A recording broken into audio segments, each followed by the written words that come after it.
নমস্কার, চ্যানেল ভিশনের সকল দর্শক বন্ধুকে জানাই আরও একবার স্বাগত সৌভাগ্যের সূচনা অনুষ্ঠানে। আজকেও এসেছি অন্যরকম বিষয় নিয়ে, অবশ্যই একটা সিরিয়াস বিষয় নিয়ে এসেছি, যেটার না করলে আমাদের জীবনে বোধহয় কিছুই হবে না। কিছুই হবে না বলতে একদমই কিছুই হবে না। কি বিষয় নিয়ে আলোচনা করতে চলেছে আসছি সেটা নিয়ে পরে, কিন্তু তার আগে এই মুহূর্তে স্টুডিওতে যেই ব্যক্তিত্ব উপস্থিত থাকেন আমাদের সাথে, তার সাথে পরিচয়টা আগে সেরে দিই।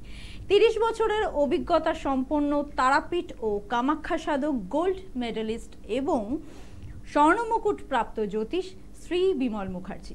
নমস্কার বিমল বাবু। ওম অখণ্ডমণ্ডলাকারং ব্যাপ্তং যেন চরাচরম তৎপদং দর্শিতং যেন তস্मै শ্রী গুরবে নমঃ। গুরু ব্রহ্মা গুরু বিষ্ণু গুরুদেব মহেশ্বর গুরুদেব পরম ব্রহ্ম তস্मै শ্রী গুরবে নমঃ। নমস্কার দর্শক বন্ধুরা, আমি জ্যোতিষ মাতৃসাধক বিমল মুখার্জি বলছি।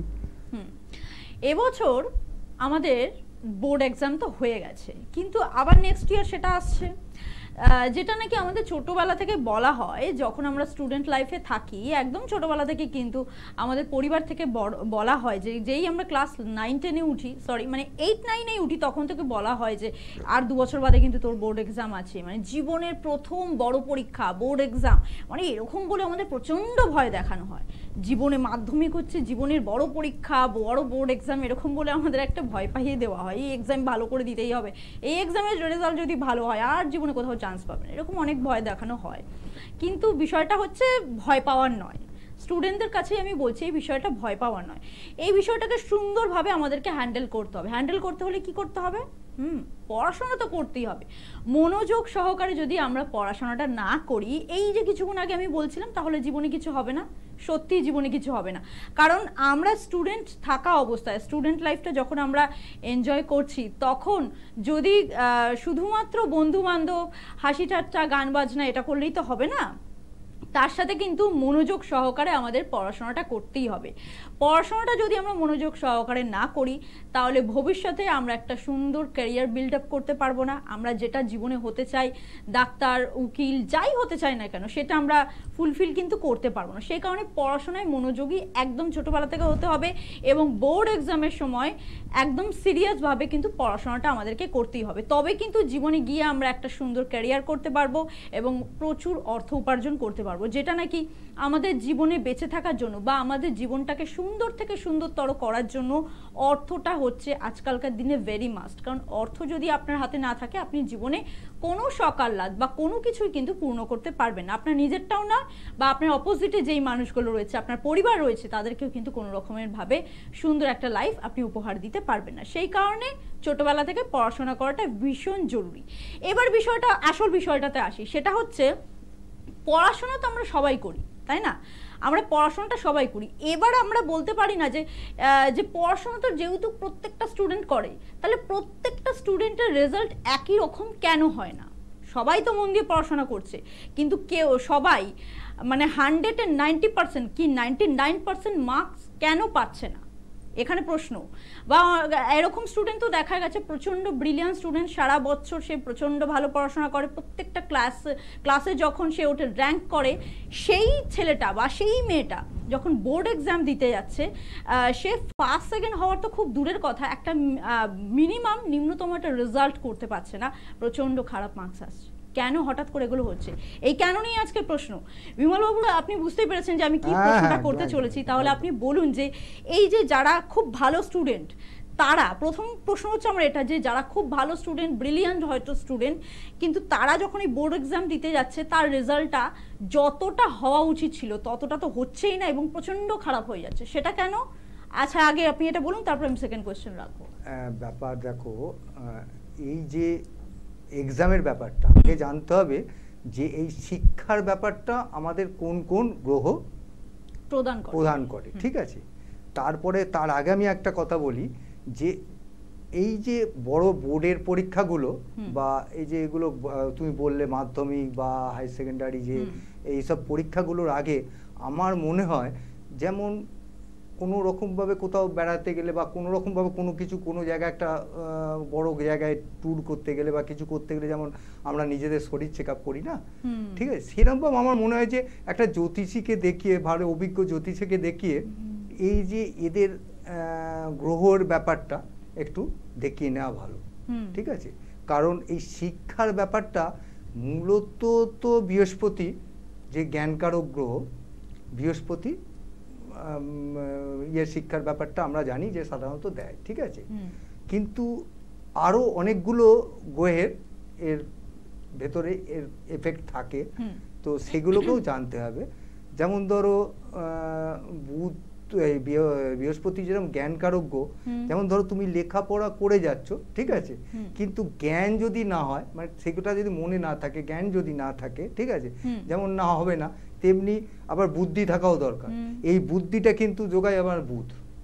বুধ বাল্যকারক গ্রহ, কিন্তু এই বুদ্ধি যতটা না থাকলে তাহলে তুমি তো জ্ঞানটা রাখতে পারবে না। একদম একদম। তো সেই ক্ষেত্রে বুদ্ধির জন্য আমাকে যেমন বুধের দরকার হয়, ঠিক আছে, তেমনি আমি বলবো যে চন্দ্রেরও অবস্থান ভালো থাকা দরকার, ঠিক আছে? চন্দ্র কি হচ্ছে, মেন্টালি ব্যাপারটা দেখে, তো মানসিক দিকটা দেখে, মেন্টালি ব্যাপারটা থাকে। তো মেন্টালি যদি সে সাপোর্ট না পায়, ঠিক আছে, মাথায় যদি সে না রাখতে পারে, ঠিক আছে, তার তো কোনো জ্ঞানেরও মূল্য রইল না, বুদ্ধিরও কোনো মূল্য রইল না। সুতরাং চন্দ্রের অবস্থানও ভালো থাকা দরকার, ঠিক আছে? সেক্ষেত্রে আবার যদি বলো তাহলে রবিরও প্রয়োজন আছে, রবি, ঠিক আছে? এই চারটে গ্রহকে একটা সাপোর্ট দরকার, তবে একটা কিন্তু শিক্ষার এই যে একটা মান উঁচু দিকে যাবে, ঠিক আছে? আচ্ছা, এবার আপনি একটু ছোট্ট করে বলবেন যে এই যে আমি কিছুক্ষণ আগে কথাটা বললাম যে পড়াশোনা তো সবাই করে, কিন্তু প্রত্যেকটা স্টুডেন্টের রেজাল্ট 90 থেকে 99% মার্কস কেন হয় না? ম্যাক্সিমাম জন এরকম একটা ভাবনা চিন্তা করে রাখে যে আমি 90% মার্কস পাবো, কিন্তু সে দেখা যাচ্ছে পরবর্তীকালে গিয়ে 50% পাচ্ছে। এই যে হঠাৎ করে পরিবর্তন একটা লেখাপড়ার, সেটা কেন? সেটা ওই আমি তোমাকে একটা কথা বললামটা কি, এই যে চারখানা গ্রহ চার রকম ভাবে তাকে শিক্ষার ইয়েটা দিচ্ছে, ঠিক আছে? যেমন তো বৃহস্পতি জ্ঞান দিচ্ছে, বুধ বুদ্ধি দিচ্ছে, চন্দ্র মাথায় রাখা ইয়েটাকে দিচ্ছে। না, এই যে আমি একটা কথা বলতে চাইছি, এই যে হঠাৎ করে একটা উঁচু জায়গা থেকে নিচু জায়গায় পড়ে যাওয়া, পড়াশোনার দিক থেকে লেভেল থেকে একদম উঁচু জায়গা থেকে নিচু জায়গায় পড়ে যাচ্ছে যখন, এটা কোন গ্রহের এফেক্টে হতে পারে? এটা দেখো, এটা তো রবির জন্য হতে পারে, ঠিক আছে? রবি মানে এর আগে আমি প্রোগ্রাম বলেছিলাম, রবির প্রোগ্রামে, যে রবি কোনো ছেলেকে দেখবে সে লেখাপড়া করেনি, রবির পজিটিভিটিতে সে লেখাপড়ায় না করেও অনেক বড় জায়গায় পৌঁছে গেছে, ঠিক আছে? রবি যদি নিচস্থ থাকে তাহলে সেক্ষেত্রে তোমার ওই লেখাপড়ার কিন্তু একদম মান একদম খুবই নিচু স্তরে চলে যাবে, ঠিক আছে? হ্যাঁ, এটা কিন্তু রবির পুরোপুরি রবির কাজ। তো দর্শক বন্ধুরা, এটাই বলবো যে দেখুন, লেখাপড়া এবং এই বোর্ড এক্সাম প্রত্যেকটা স্টুডেন্টের লাইফের প্রচন্ড পরিমাণে ভ্যারি করে। তো সেই কারণে যখন এই বোর্ড এক্সামগুলো আসে, ম্যাক্সিমাম প্রোগ্রাম অনুষ্ঠানগুলোতে আমরা দেখতে পাই যে বাবা মারা ফোন করে আর কি লাইভ প্রোগ্রামে জিজ্ঞেস করছেন যে আমার ছেলেরা এবছর মাধ্যমিক পরীক্ষা দিচ্ছে বা আমার মেয়ে এবছর হাই সেকেন্ডারি পরীক্ষা দিচ্ছে, তার রেজাল্টটা কেমন হতে পারে বা তার পরীক্ষাটা কেমন হতে পারে, বা ইন ফিউচার সে পরীক্ষাটা দেওয়ার পর কোন সাবজেক্টগুলো নিয়ে পড়াশোনা করলে তার ভালো একটা ক্যারিয়ার হতে পারে। এই যে প্রসঙ্গগুলো আসে, তো সেক্ষেত্রে বলবো যে প্রশ্ন সবসময় আপনারা করবেন, কিন্তু প্রশ্নর সাথে সাথে বিচারটাও কিন্তু খুব জরুরি, খুব দরকার।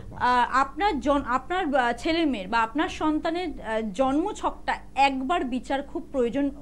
যখন সে লেখাপড়া করছে সেটা তো খুবই প্রয়োজন, কারণ দেখুন, জীবনের দাঁড়াতে গেলে, একটা সুন্দর ক্যারিয়ার করতে গেলে সবার প্রয়োজন হচ্ছে আগে প্রথম গোড়াটা হচ্ছে লেখাপড়ার জায়গাটা। পড়াশোনাটা যদি ঠিকঠাক হয়, এডুকেশনটা যদি সে পাকাপাকিভাবে ঠিকঠাক করে নিতে পারে, তো তার ভবিষ্যৎ সবসময় উজ্জ্বল হবে।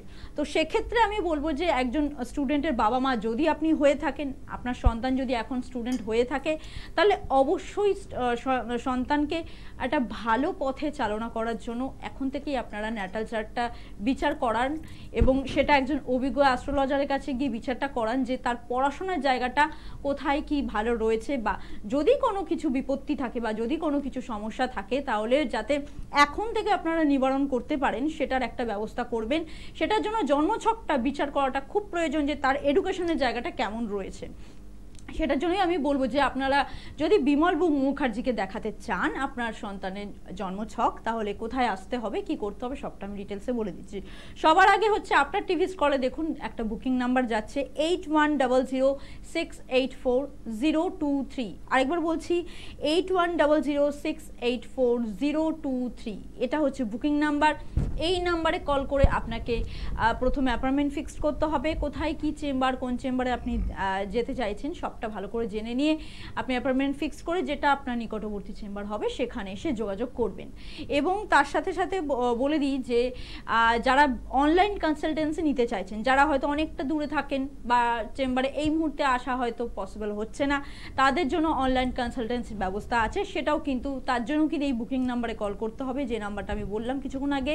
ওই নাম্বারে কল করে আপনাকে সমস্ত কিছু জানাতে হবে যে আপনি অনলাইন কনসালটেন্সিটা নিতে চাইছেন, এবং সেখানেই হয়তো ব্যবস্থা হয়ে যাবে আপনার, এবং আপনি বাড়িতে বসে একদম আপনার জন্মছক বিচার করে অনলাইন কনসালটেন্সিটা নিতে পারেন।